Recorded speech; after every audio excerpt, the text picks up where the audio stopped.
Kahapon lamang nanumpa na po si Dr. Edwin Mercado bilang bagong presidente and CEO of PhilHealth kapalit po ni President Ledesma.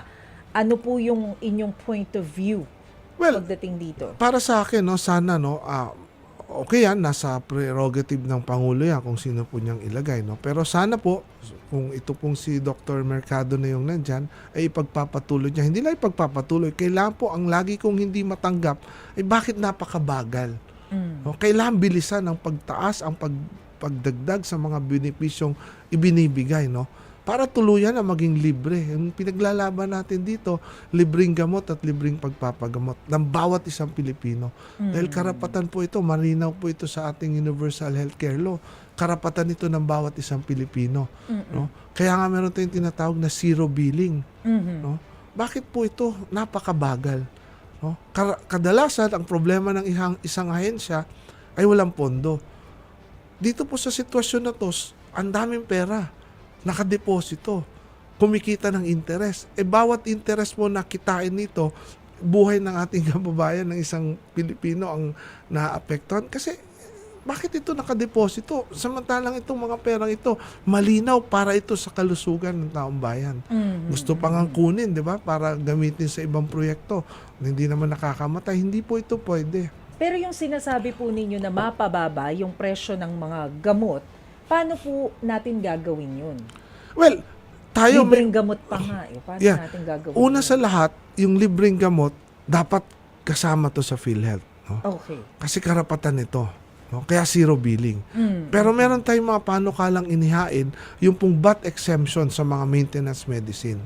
No? Kailangan mawala na yung VAT nito, lalo na dito sa mga maintenance medicine ng ating mga kababayan. No?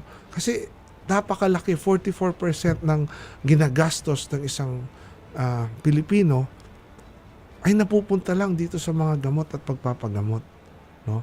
Yan ay isang datos na nakuha natin, no? Na 44% yun ang ginagastos ng bawat isang Pilipino. Napakataas nito.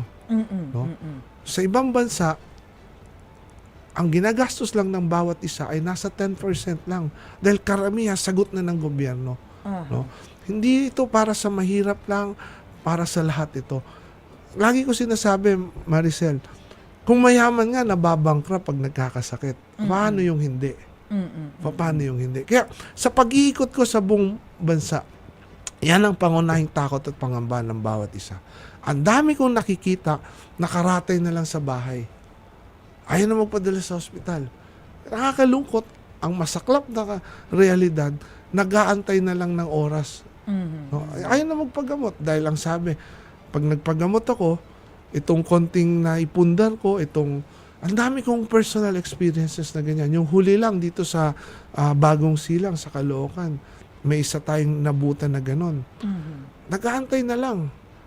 Pinadala natin sa ospital, pero sa kasamang palad, after 3 weeks, namatay na agad. Kasi bakit? Malala na nung nalaman natin. Ayaw na magpadala sa ospital. Napakarami nating kababayan. Kailangan magpa-dialysis. Hindi nila alam. Kailangan nila magpa-dialysis, namamatay na lang. Pero dahil sa pakikipaglaban natin, naging libre na totally ang dialysis. No? Wala na kailangan. Sa PhilHealth. Wala na kailangan bayaran.